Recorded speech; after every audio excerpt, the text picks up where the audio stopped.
కుస్తీలు పట్టే హీరో నుండి రాజ్యసభ సభ్యుడి దాకా అసలైన అలనాటి బాహుబలి ఎవరో కాదు, సింగ్, ధారా సింగ్. సింగ్, ధారా సింగ్ అప్పటి బాహుబలి. ఎస్, అప్పటి బాహుబలి. మొదట పహిల్వాన్, కుస్తీలు పట్టే వీరుడు. తరువాత పక్కా మాస్ హిందీ మాస్ సినిమాల హీరో. ఆ తర్వాత క్యారెక్టర్ ఆర్టిస్ట్. పంజాబ్లో సొంత సినిమా స్టూడియో ఓనర్. తరువాత రాజ్యసభ సభ్యుడు. కుస్తీ పోటీల నుండి రాజ్యసభ సభ్యుడి దాకా సాగిన ప్రయాణం. అతని అప్పటి సినిమాలు అప్పటి టెక్నాలజీ ప్రకారం అయితే అప్పటి బాహుబలి సినిమాల్లా ఉంటాయి. అందుకే అప్పటి బాహుబలి ఎవరు అంటే సింగ్, ధారా సింగ్. ఇప్పటి జనరేషన్ వారికి ఈ ధారా సింగ్ అంటే ఎవరో తెలియకపోవచ్చు. కానీ 1964-65 ఆ ప్రాంతాల్లో ధారా సింగ్ సినిమాలంటే అప్పట్లో ఎన్టీఆర్, కాంతారావు జానపద సినిమాలు ఎలా ఎగబడి చూసేవాళ్ళు, అలా ధారా సింగ్ సినిమాలు కూడా తెలుగు ప్రజలు ఎగబడి చూసేవాళ్ళు. ఆదివారాలు ప్రత్యేక మ్యాట్నీ షోలుగా వేసేవాళ్ళు. అప్పట్లో అతని ప్రతి సినిమాలో కుస్తీ పోటీలు సీన్స్ తప్పకుండా ఉండేవి. అందులోనూ ధారా సింగ్ కింగ్ కాంగ్ కుస్తీ పోటీల సీన్స్ వచ్చిందంటే ఈలలు చప్పట్లతో మారిపోయేది థియేటర్స్.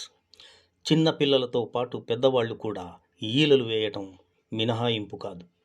అంతగా ఉర్రూతలూగించేవి ఆ కుస్తీ స్టంట్స్. అతని ఎక్కువ సినిమాలలో హీరోయిన్గా ముంతాజ్, హెలెన్ ఎక్కువగా కనబడేవాళ్ళు. ఇతని సినిమాలు Rustom, King Kong, Aaya Toofan, Tarzan and King Kong, Daku Mangal Singh, Sikandar e Azam, Samson, Awara Abdullah. ఇప్పటి తరం వారు ఈ సినిమాలను యూట్యూబ్లో ఎప్పుడు చూసినా ఎంతో ఎంజాయ్ చేస్తారు. మీ అందరికీ గుర్తుండే ఉంటుంది, రామానంద్ సాగర్ నిర్మించిన రామాయణ్ టీవీ సీరియల్లో అందులో రామభక్త హనుమాన్గా అందరి హృదయాలలో ధారా సింగ్ నిలిచిపోయాడు. కల్ హో నా హో, జబ్ వీ మెట్ హిందీ సినిమాల్లో మంచి క్యారెక్టర్ ఆర్టిస్ట్గా మంచి పేరు సంపాదించుకున్నాడు. అతని చివరి హిందీ చిత్రం జబ్ వీ మెట్. ఇతని పూర్తి పేరు ధారా సింగ్ రణదవే. పుట్టింది పంజాబ్లోని అమృత్సర్లో 19 నవంబర్ 1928లో జాట్ కుటుంబంలో. ఇతన్ని భారతదేశపు మొదటి పహిల్వాన్గా చెప్పుకుంటారు.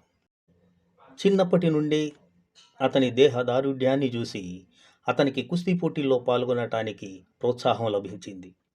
పెళ్లిళ్లలో, మార్కెట్లలో ఏర్పాటు చేసే కుస్తీ పోటీల్లో పాల్గొనేవాడు. 1947లో ఛాంపియన్ ఆఫ్ మలేషియా, 1959లో మహామహుల్ని మట్టి కరిపించి కామన్వెల్త్ ఛాంపియన్షిప్ గెలిచాడు. 1952లో సంగ్ దిల్ చిత్రం ద్వారా సినిమాల్లో పరిచయమై కింగ్ కాంగ్ చిత్రం ద్వారా స్టంట్ సినిమా హీరోగా అనేక హిందీ, పంజాబీ సినిమాల్లో ప్రసిద్ధి చెందాడు. వాజ్పేయి భారత ప్రధానిగా ఉన్నప్పుడు బీజేపీ పార్టీ తరపున రాజ్యసభ సభ్యుడిగా 2003 నుండి 2009 వరకు రాజ్యసభ సభ్యుడిగా పనిచేశారు. ఇతనికి పంజాబ్లోని మొహాలీలో ప్రతిష్టాత్మకమైన స్వంత సినిమా స్టూడియో కూడా ఉంది. ఇతనికి భార్య, 6 సంతానం. అందులో ఒక కుమారుడు విందు ధారా సింగ్ సినిమా నటుడుగా కూడా గుర్తింపు తెచ్చుకున్నాడు. ధారా సింగ్ జూలై 12, 2012లో గుండెపోటుతో తన 84వ ఏట మరణించటం జరిగింది. సింగ్, ధారా సింగ్ కుస్తీ వీరుడు. కుస్తీ వీరుడే కాదు, mass cinema hero. Mass cinema హీరోయే కాదు, గొప్ప క్యారెక్టర్ ఆర్టిస్ట్. గొప్ప క్యారెక్టర్ ఆర్టిస్టే కాదు, రాజ్యసభ సభ్యుడు. అన్నిటినీ మించి ఉదార స్వభావుడు. చిరకాలం గుర్తుంచుకోదగ్గ ప్రముఖుల్లో ధారా సింగ్ ఒకరు. నిజంగా అప్పటి నిజమైన బాహుబలి ధారా సింగ్. ఈ వీడియో మీకు నచ్చితే లైక్ చేయండి, షేర్ చేయండి, కామెంట్స్ చేయండి. Thank you. Me Subhani, khayal Subha.